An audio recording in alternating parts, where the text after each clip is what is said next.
The Andy Griffith Show, starring Andy Griffith, with Ronnie Howard. For more than 60 years, The Andy Griffith Show has been the perfect comfort show, a cozy, familiar spot where problems were simple, solutions were nice, and Sheriff Andy Taylor always had the right words to share. Mayberry seemed like the ideal small town, where people supported each other, and life went by slowly and calmly. But what if everything you believed about this favorite show was just a smart trick? Recently, Ron Howard, the boy with freckles who won America's hearts as Opie Taylor, has started to share what really happened behind those perfect scenes. His revelations have surprised longtime fans, showing a world of hidden mistakes, family secrets, production tricks, and personal struggles that were kept out of the public eye. The Mayberry we all loved. It turns out it was supported by more than just good stories. Who was the executive producer and very active on the show was this old character actor who had become this incredible television producer who had great success with Danny Thomas and Van Dyke and the Andy Griffith Show. And for a moment, he was like the comedy producer. And the charm of a small town. Today, we're exploring the secrets Ron Howard has chosen to share. Secrets that will change how you enjoy those classic episodes. The Andy Griffith Show has always been known for its smooth and high-quality production. Ron Howard said that the show had a lot of small mistakes and production errors that ended up being shown on TV. Thanks to clear reruns and the keen eyes of devoted fans, these hidden mistakes are now being noticed, and they show a Mayberry that was kept together by quick thinking and clever solutions instead of perfect execution. One of the strangest events included Ron's actual dad, Rance Howard, who had minor parts in the series. In a notable courthouse scene, Rance's character just disappears in the middle of the scene without any reason given. One minute, he's with the other people in town, and the next, he's just gone, like he was never there at all. For a long time, fans asked if this was just a smart editing trick or a funny inside joke. But he was there all the time, and they were always stressing character. And Andy used to kill jokes if they were too broad. And he just kept saying, the South is plenty funny on its own. Ron Howard shared that the truth was much more relatable than it seemed. His dad had to leave the set quickly because of a personal emergency. The crew had no time for reshoots and a busy schedule, so they kept filming without him, creating one of TV's biggest continuity mistakes. It's a glimpse into the reality of how unpredictable making TV could be back then. But Rance Howard's vanishing was only the beginning. The Andy Griffith Show had small errors that many viewers didn't notice. There was the well-known paper window incident, where what was meant to be glass broke easily like tissue paper, because the sets were made much weaker than they looked on camera. In one episode, Barney Fife's motorcycle sidecar seemed to break away in a big way, but careful viewers can see the wooden support blocks that were used to set up the whole stunt. Without having to reach for it and do slapstick and stuff, you know, like he didn't like Petticoat Junction and not Hillbilly Elegy. That's a movie I directed. He didn't like Beverly Hillbillies. The funny part was when human mistakes sometimes got broadcasted. You can see some hands in different episodes that belong to crew members. They are shown closing doors, fixing props, or helping with funny moments. In one part, Goober seems to be speaking without moving his lips. This is because the dialogue was added later, and they didn't try to match his mouth movements. In the episode where Aunt Bee learns to drive, the production team tried to cover up a stunt double by putting a big hat on the driver. Today, seeing it in high definition, the trick doesn't work at all. These weren't signs of careless work. They showed how quickly television was made in the 1960s. Shows were made fast, budgets were small, and there wasn't time for the many retakes that today's productions have. The cast and crew adapted to challenges, using their creativity and humor to make things easier. It's amazing that these mistakes never affected how much people liked the show. They made it feel more real. The flaws made Mayberry seem more genuine and relatable, a place where things didn't always work out as expected, just like in everyday life. Beverly Hillbillies. Right. And because they were doing sketch basically. Yes. And high concept. He didn't like Little Abner. Right. Many fans recognized Ron Howard as young Opie Taylor, but not many knew how much his whole family was connected to the Andy Griffith Show. Ron wasn't just a kid actor delivering his lines.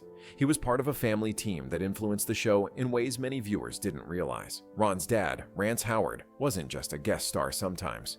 He was Ron's mentor, guide, and protector during those important growing years. Having his dad close by made young Ron feel safe in front of what could have been a really big and confusing TV. But their relationship was much more than just comfort. Rance showed how to be professional and work hard, setting an example that Ron would follow in his career. The connection between dad and son was clear in how they teamed up.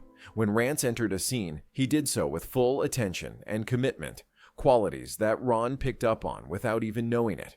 Unlike many child stars who were pushed into the spotlight by parents wanting fame, Ron had a dad who knew the industry well and wanted to teach him by example, instead of just telling him what to do. And so, as a result, I mean, I don't know that there have been other single camera shows that kind of held that tone. Maybe Real McCoy's a little bit, but they didn't have Don Knotts. Yes. You know, and I was remarking recently that it's the ability. This family setup brought some special challenges. The situation where Rance vanished during the scene wasn't just a small mistake. It showed how tricky it can be to handle family ties while working together. When real life came into the well-managed world of TV, changes had to be made quickly. Ron often thanks his early years working with his father for helping him build a strong appreciation for storytelling and teamwork. He found out that acting isn't just about personal fame, but about being part of something bigger than you. He saw his dad take little parts seriously, never trying to take the spotlight or outshine his well-known son. These lessons in being humble and skilled would be really helpful when Ron moved on to directing. The impact went further than just the relationship between father and son. Ron's mom, Jean, was there for him and helped him stay steady even with the stress of becoming famous early on. The whole Howard family came together to make sure that Ron's childhood, even though it wasn't typical, stayed as healthy and balanced as they could manage given the situation. To have, two characters just talking about, oh, it's a nice day. Well, those bits were usually when the show was short. The family's participation made the set of the Andy Griffith Show feel special. It wasn't just a job. It was a place where true family connections were tried, built up, and enjoyed. The show turned into a big family event, with the Howards helping create the friendly, teamwork vibe that made Mayberry feel real to the audience.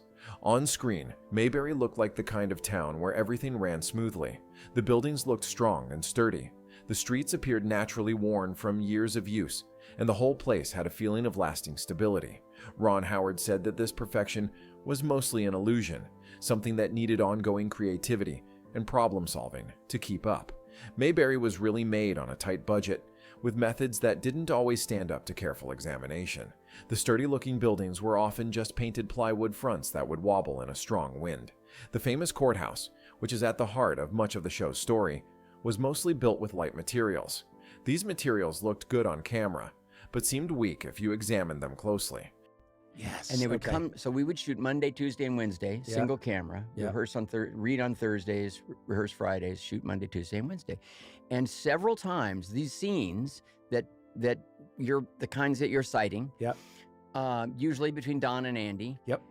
Some streets look like they had aged naturally, with dirt paths next to modern paved sidewalks.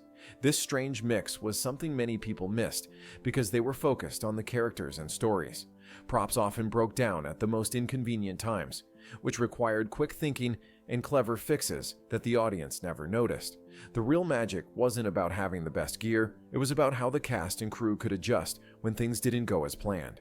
When a window shattered like paper instead of glass, they figured out how to deal with it. When cars suddenly changed places between scenes, filmmakers either accepted the mistake or came up with clever ways to explain it in the story. This weakness went beyond the physical sets to the idea of Mayberry itself. The town was shown as a place that seemed untouched by the social changes of the 1960s, a calm spot where the outside world didn't come in. The cast and crew knew about the big changes happening outside the studio, but they decided to make a place that felt safe and steady for the worried audience. The show's well-known focus on small-town details was often made up right then and there. A lot of the small details that made Mayberry feel real, how characters related to their surroundings, the friendly connections between neighbors, the feeling of community, came from the actors and crew using their own experiences and instincts instead of sticking to strict scripts. I remember vividly Aaron Rubin, our showrunner, coming down and saying, talking to Andy, and then Andy he always called Don Jesse. Yeah. And he would say, "Jesse, we're short." It's amazing. that all the challenges and quick fixes behind the scenes didn't lessen the show's effect. They made it feel more real. The flaws and quick fixes made Mayberry seem more genuine and more like a place where people actually live. Fans could feel the realness behind the perfection, even if they couldn't exactly say what they were feeling. Opie Taylor showed what a perfect childhood looked like, fishing with his dad, going to school, and playing safely in a small town. But Ron Howard's actual childhood was much more complicated and tough than many fans thought.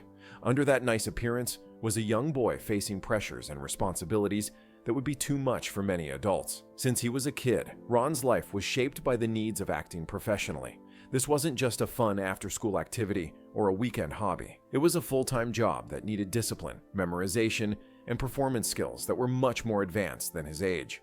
While other kids his age were learning to ride bikes or playing in local parks, Ron was memorizing lines, hitting his spots, and figuring out the tricky social situations of a grown-up work environment. The set of The Andy Griffith Show was like his classroom, playground, and second home all in one. But it was never completely without issues. There was always pressure to do well, to be on when the cameras were rolling, and to keep the sweet, lovable image that fans wanted from Opie Taylor. Come on. And at the very last thing of the end of the Wednesday night shoot would be the two of them, and they would have just talked about it a little bit, and they'd wind up doing one of these scenes. And they're amazing, and it's just I love watching them because one of Ron's biggest secrets was his strong wish for a regular childhood. He really liked acting and enjoyed being with his co-stars, but sometimes he just wanted to be a normal kid. He wanted free time without rules, friendships with kids who weren't in the entertainment business, and the opportunity to find out who he was beyond the character he played on TV. But chances for things to feel normal were few. When Ron wasn't filming, he was often getting ready for the next episode, going to promotional events, or practicing for future roles. His life was planned out in many ways, leaving little space for the fun adventures that usually shape childhoods. People saw Ron as the ideal all-American boy, which brought its own set of pressures. Wherever he went, fans thought he would be Opie, kind, polite, and always delightful. This image was both good and hard to deal with. It opened up chances for Ron, but it also meant he could never fully relax in public. One of the hardest parts was feeling alone emotionally because of early fame. Even though Ron was with kind adults on the set, he didn't have many friends his age who could relate to the special challenges he dealt with. The difference between how he appeared in public and how he really felt inside made him feel lonely, and not many people noticed it back then.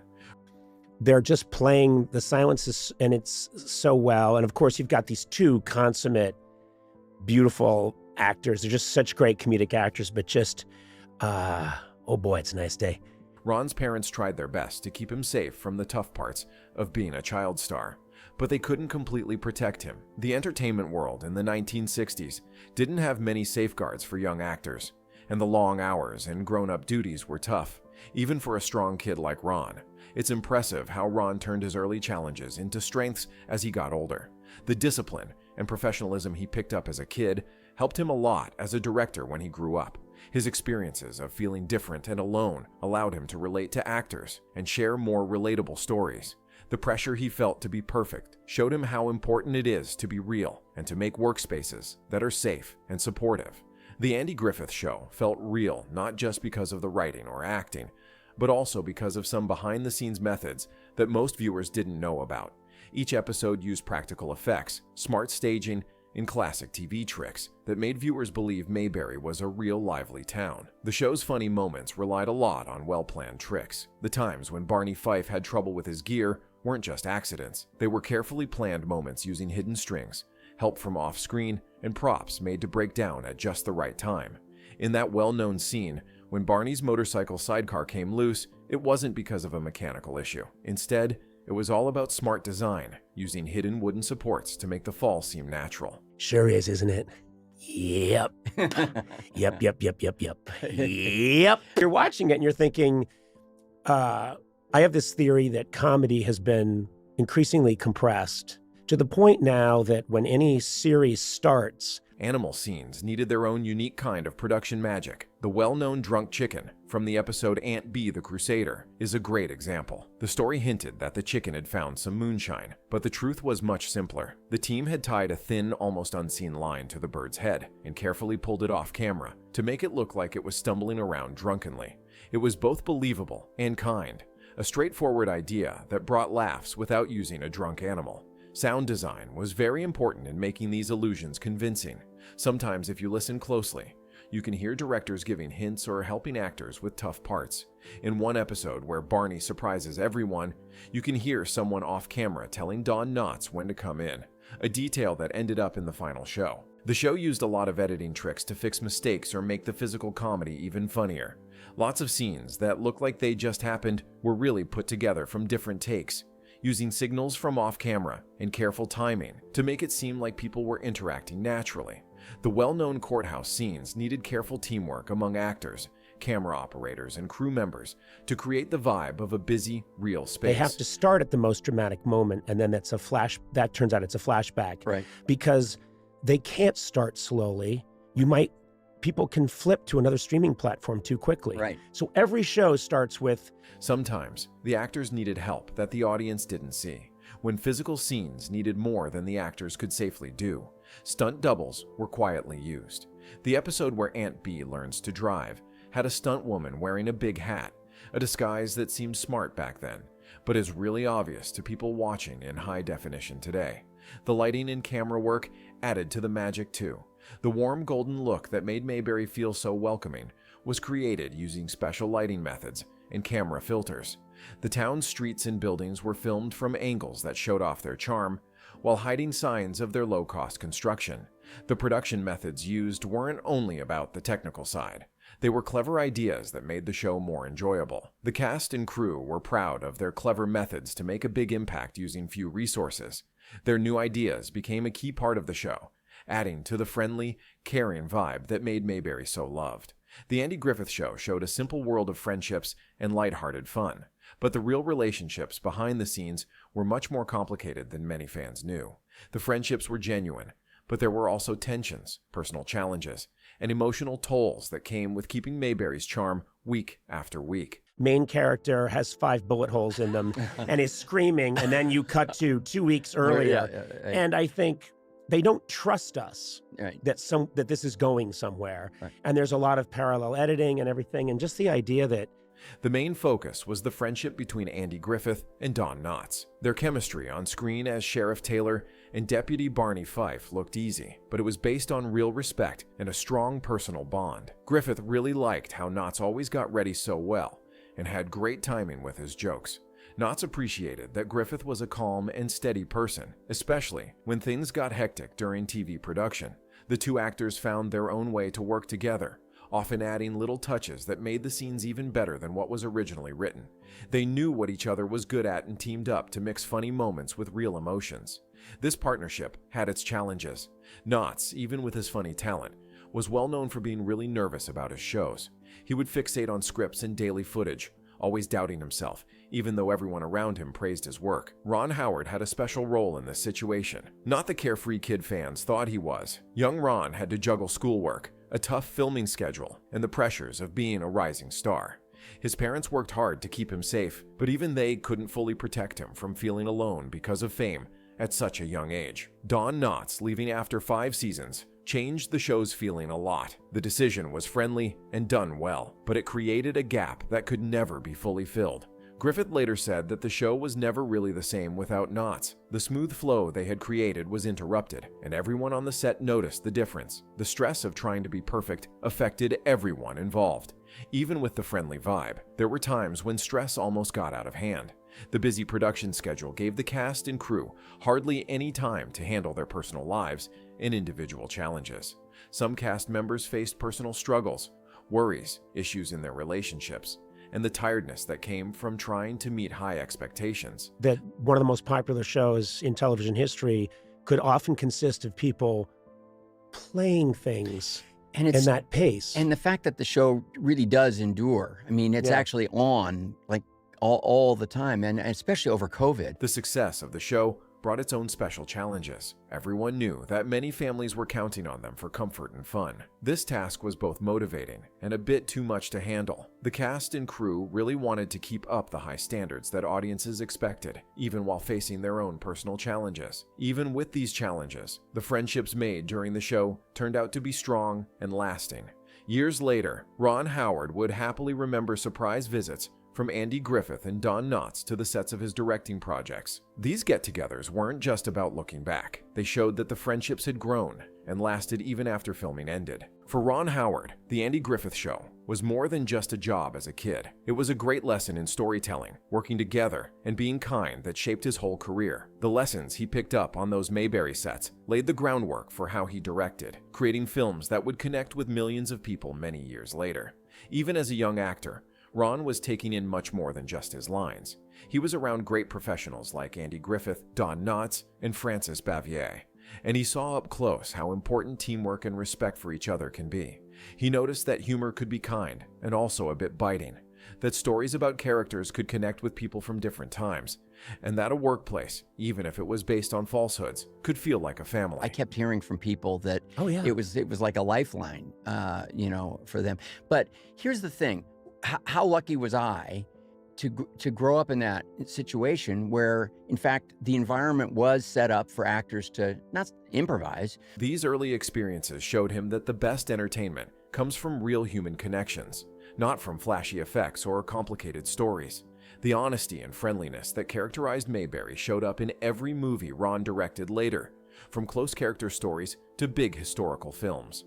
When Ron moved from acting to directing, he brought along the teamwork vibe he picked up in Mayberry. His sets were known for being friendly and welcoming, just like the environment he had as a child. He realized that creativity grows best when people feel secure, appreciated, and listened to. You can see how The Andy Griffith Show has influenced Ron's directing style. His films go from space adventures like Apollo 13 to true stories like A Beautiful Mind, but they all have similar themes of kindness, strength, and regular people dealing with amazing situations. The lighthearted humor and genuine warmth that were at the heart of The Andy Griffith Show became key traits of his directing style. Ron has talked a lot about how those early years showed him that it's important to listen more than to speak, and to make places where everyone feels good about sharing their ideas. The teamwork style he picked up from Andy Griffith turned into his own way of directing, one that has gained him the respect and loyalty of actors and crew in Hollywood. But participate. Make suggestions, things like that. And even as a 6-year-old, I mean, my dad was having to read the lines at the read-through, and I would just kind of sit there at first. My father rants. But later, when I started to learn to read and so forth, I was in it. His time in Mayberry showed him that being real is more important than being perfect. The small mistakes and human quirks in the show didn't take away from its effect. They actually made it better. This lesson changed how Ron made films. He learned to welcome surprise moments and real feelings that can't be planned. Today, Ron Howard holds onto more than just memories of a cherished TV show. He shows a way of looking at the world that appreciates kindness while recognizing that things can be complicated and that teamwork is more powerful than rivalry. The boy from Mayberry grew up to be a man who listens more than he talks. But when he does talk, his words are important and meaningful. Ron Howard has a special quality that makes people feel understood and valued. Fans don't just recall his performances. They remember the feelings those performances gave them. In a time when being genuine can seem forced, Ron gives it openly and without show. Moving from a well-loved child actor to a respected filmmaker took time, hard work, and a strong will to not let his past define him.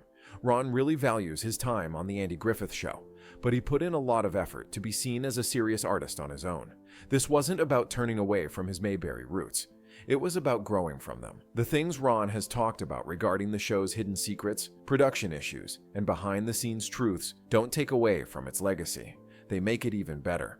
By revealing the truth, he's shown us that the charm of Mayberry wasn't in being perfect, but in the real effort to build something important and lasting. And I actually started occasionally making a suggestion, and they never, it never went anywhere. Kind of pissed me off a little bit. In that first year. The Andy Griffith Show offered us more than just fun. It showed us a sense of community, kindness, and how regular people can make a big impact in each other's lives. Ron Howard shows us how to take those values, change them a bit, and share them with younger generations.